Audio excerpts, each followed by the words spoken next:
the State of the Union. All children, born and unborn, are made in the holy image of God. President Trump mentions the fight for the unborn, including a rallying cry for pro-life supporters. We have team coverage, including analysis from Capitol Hill and former press secretary Sean Spicer.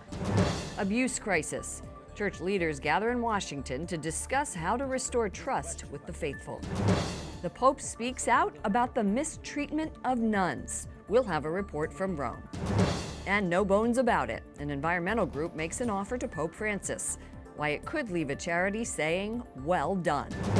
On EWTN News Nightly for Wednesday, February 6th, 2019.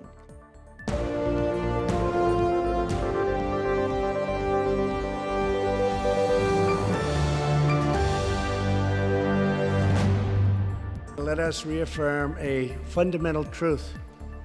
All children, born and unborn, are made in the holy image of God.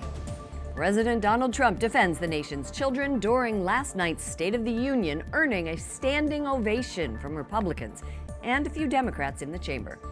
Good evening from Washington, D.C., and thank you to those of you joining us from around the world for news from a Catholic perspective. I'm Lauren Ashburn. In his first address to a divided Congress, President Trump called on Washington to cast aside revenge, resistance, and retribution and end ridiculous partisan investigations. He appealed for bipartisanship, but didn't back down on the immigration policies that have infuriated Democrats. We have team coverage this evening, including reaction from lawmakers with Capitol Hill correspondent Jason Calvi. We'll also hear from former White House Press Secretary Sean Spicer, but we start with a recap of the big speech with White House correspondent Mark Irons. Good evening, Mark. Good evening, Lauren. Split partisan reactions and applause lines are typical in a president's State of the Union, but not so common direct, specific remarks opposing abortion. President Trump gave those last night. I am asking Congress to pass legislation to prohibit the late-term abortion of children who can feel pain in the mother's womb. Democrats may disagree with the president, but he left no doubt about his thoughts on recent abortion headlines in 2 states. Lawmakers in New York cheered with delight upon the passage of legislation that would allow a baby to be ripped from the mother's womb moments from birth. And then we had the case of the governor of Virginia, where he stated he would execute a baby after birth. Those are not the exact words of Governor Ralph Northam, but the pediatric neurologist did voice support for a bill that left questions about the fate of babies who survive an abortion. President Trump also used the State of the Union to renew the fight for his longtime demand. In the past, most of the people in this room voted for a wall, but the proper wall never got built. I will get it built. He made no threat to shut down the government over border security this time, but the clock is ticking. Congress has 9 days to reach a compromise on government funding. Former Georgia gubernatorial candidate Stacey Abrams criticized the previous shutdown and the Democrats' response to the State of the Union. The shutdown was a stunt, engineered by the President of the United States, one that defied every tenet of fairness and abandoned not just our people, but our values. President Trump also spent time discussing national security issues last night. He provided details for his next meeting with North Korean leader Kim Jong-un. It will take place February 27th and 28th in Vietnam. Now, U.S. intelligence officials have expressed doubt Mr. Kim will give up his nuclear weapons capabilities. Lauren. White House correspondent Mark Irons, thank you. House Republicans take up the president's call to protect the unborn. They're working to force a vote on a bill to protect babies who survive abortion. And they're using 2 procedural moves to do that. Capitol Hill correspondent Jason Calvi tells us how. Good evening, Jason. Good evening, Lauren. One path is Minority Leader Kevin McCarthy today calling for unanimous consent for the House floor to pick up the Born Alive Abortion Survivor Protection Act. But that move wasn't approved by Democratic leaders, so it didn't work.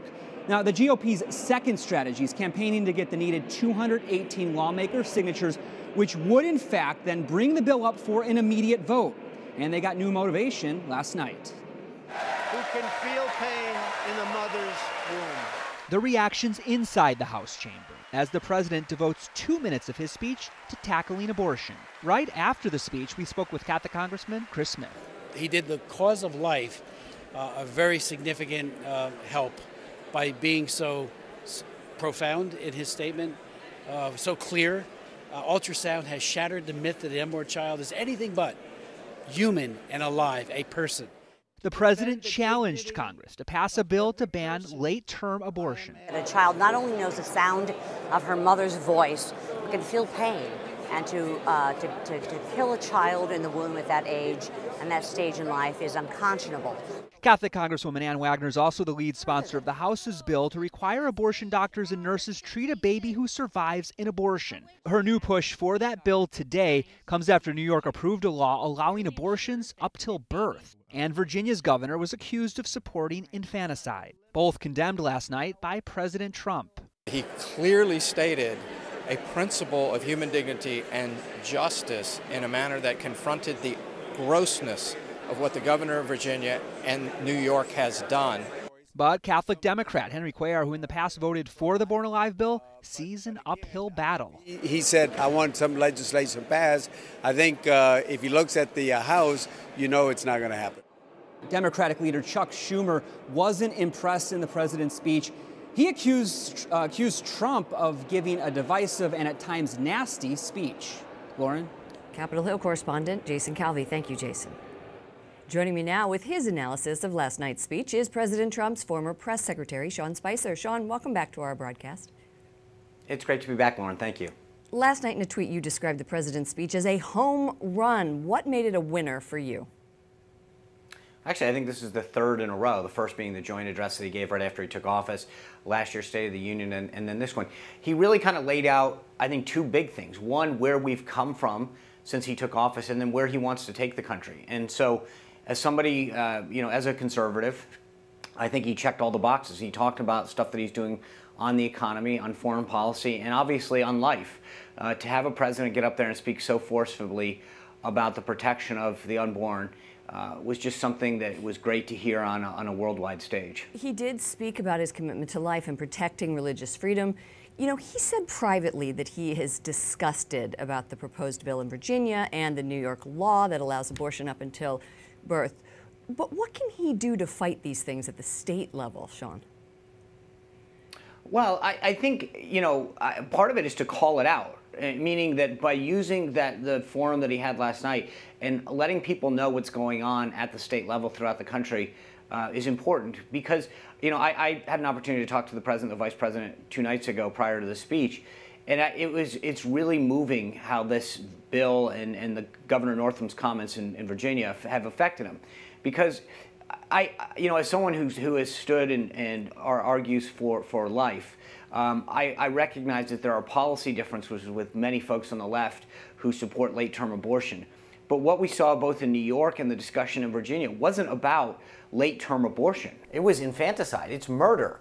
And I am sort of, to be honest with you, I'm a little taken back by the lack of outrage. We've always had these policy differences about when abortion is acceptable. But the idea that we would have a discussion about a baby, an infant coming out of the womb, and then saying it is still acceptable to discard that life is just unfathomable. And I applaud the president for raising that. You and I have been at these lunches with the anchors the day of the State of the Union. I was there yesterday, and within hours, Sean, I was reading verbatim quotes from an off-the-record lunch in the New York Times. How mad is the White House about this? And how appropriate or inappropriate is this? It's obviously inappropriate because for those viewers that don't know this, traditionally the president meets off the record with groups of top anchors prior to big speeches, including the State of the Union.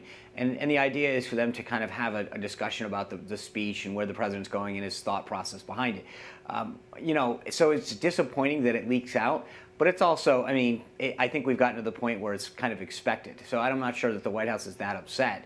They're probably a little disappointed, but I at this point, 2 years in, I can't say that it's unexpected. He called for bipartisan unity, yet some of the quotes that we saw in that New York Times article quoted that he had said something very rude about Nancy Pelosi and Chuck Schumer. So what can be said about his calls for bipartisanship when this kind of information is leaking?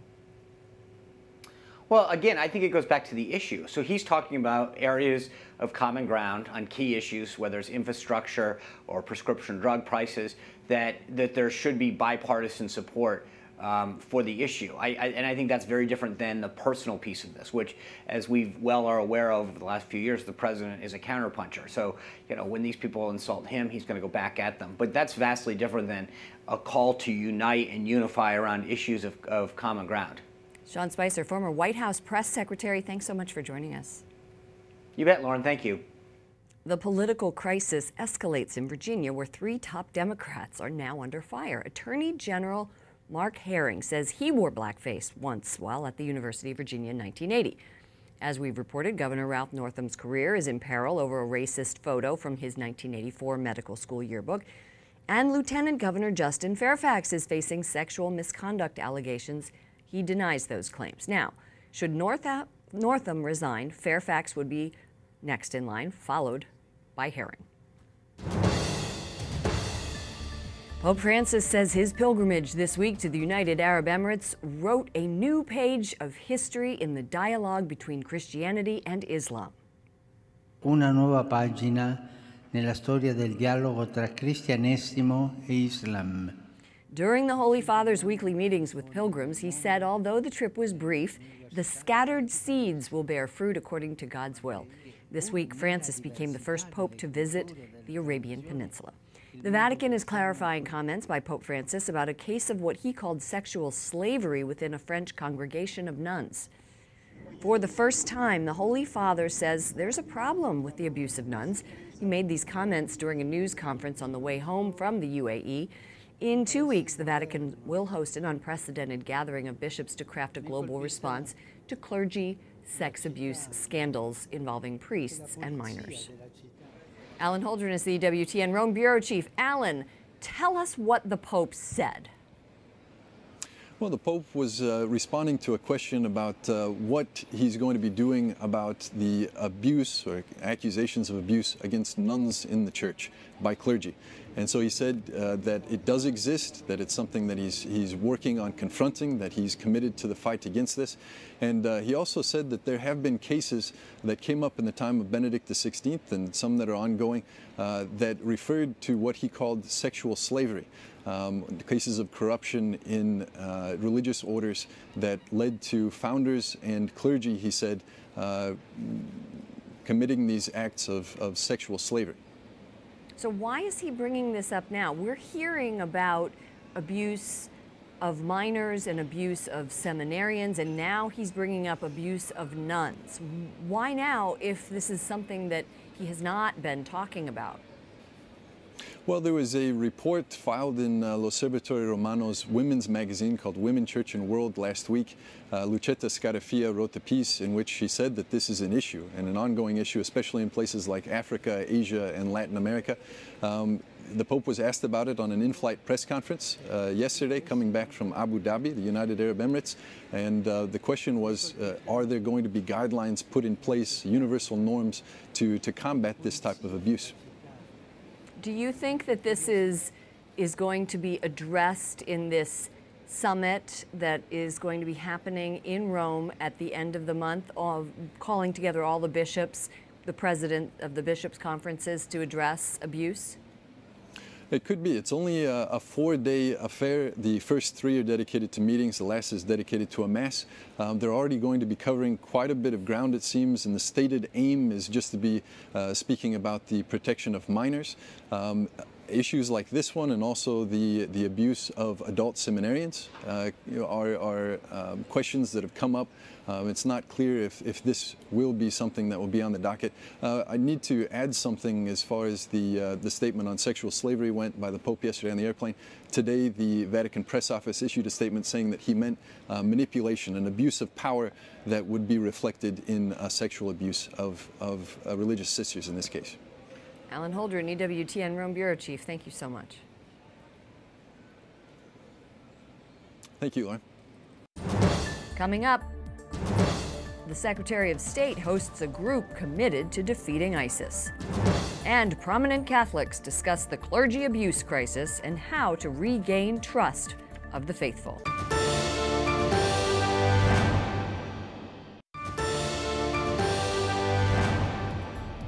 During a conference at the U.S. State Department, Secretary of State Mike Pompeo urged anti-ISIS coalitions to step up.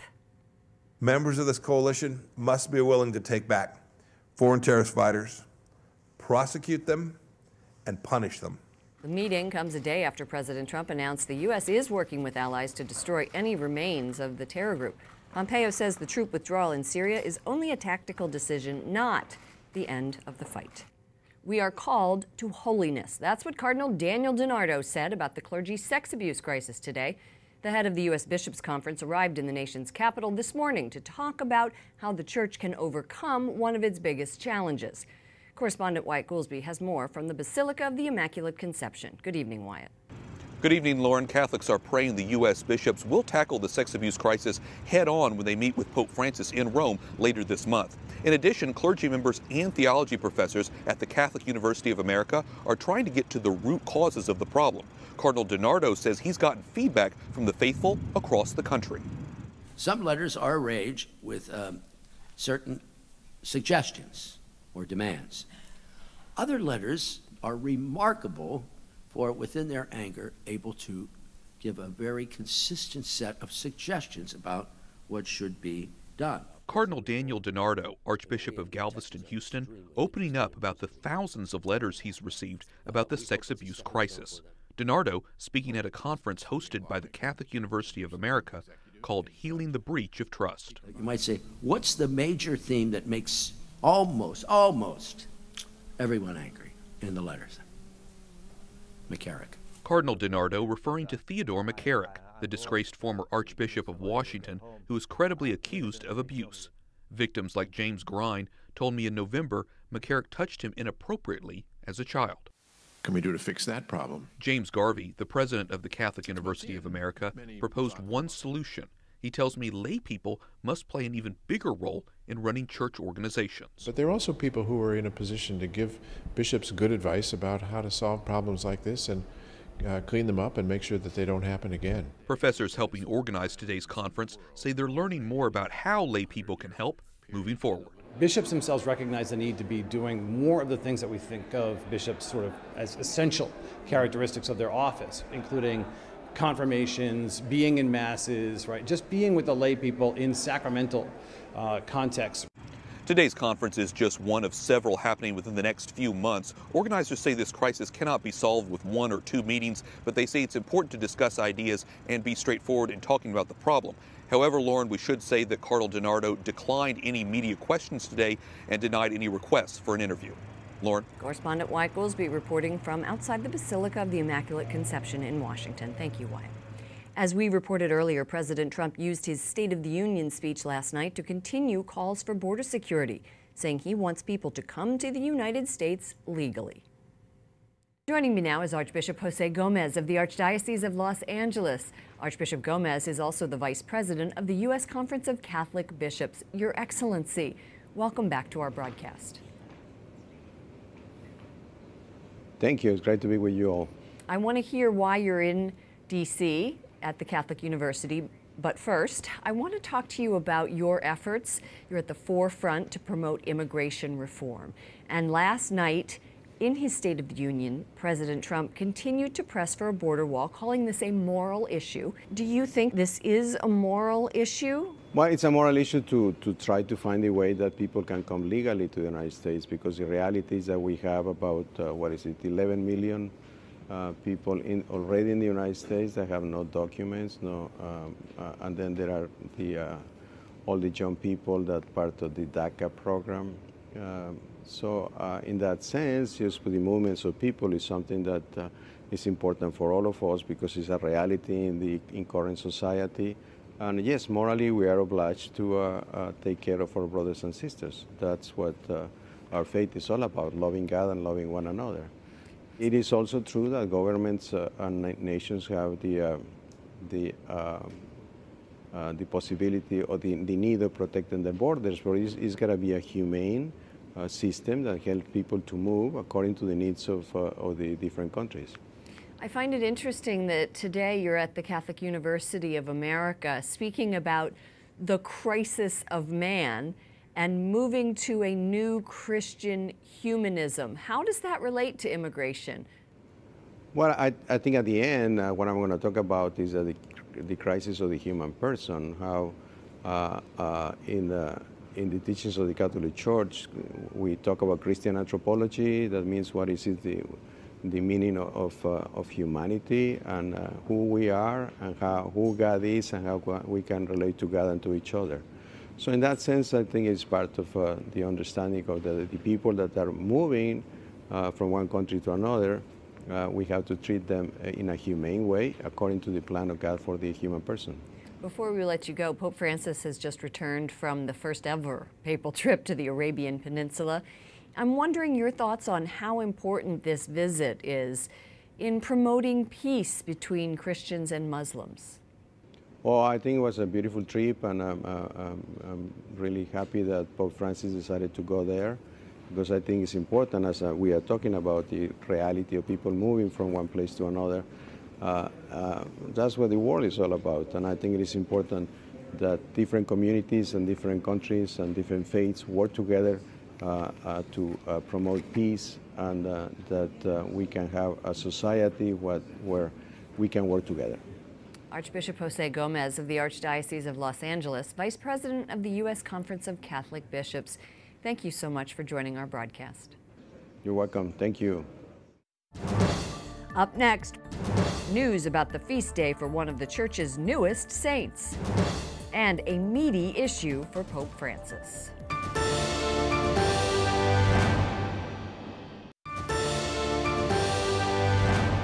Massachusetts Senator Elizabeth Warren said she was sorry that she listed her race as an American Indian in a 1986 document. The Washington Post says the 2020 presidential candidate identified as Native American on an application to join the state bar in Texas. DNA testing last year confirmed she had extremely limited American Indian ancestry. An aide says the senator is sorry she wasn't more mindful of the claims earlier in her career. Another presidential candidate, Senator Cory Booker, yesterday asked a judicial nominee if she thought same-sex relationships are immoral and sinful. Naomi Rao said the question was not relevant and would follow Supreme Court precedent in such cases. She has not commented publicly on her religious beliefs, and she is the president's pick to replace Brett Kavanaugh on the Court of Appeals in Washington. The Vatican says Pope Paul VI's feast day will be added to the Church's calendar as an optional memorial on May 29th each year. He was elected Pope in 1963 and guided the Church through Vatican II. Paul VI died in 1978. Finally, tonight, an environmental group makes an unusual offer to Pope Francis. You could almost say, oh boy, it's medium rare. The group $1 Million Vegan is offering the Holy Father $1 million to the charity of his choice if he goes vegan during Lent. The practice includes not using animal products, eating primarily a plant-based diet, and the group says it was inspired to the challenge because of the Pope's 2015 letter on climate change. Well done. For all of us here at EWTN News Nightly, to all of you around the world, thank you for watching. I'm Lauren Ashburn. Let's keep in touch online. Follow me at Lauren Ashburn on Twitter and Lauren Ashburn EWTN on Facebook. Good night, and God bless you.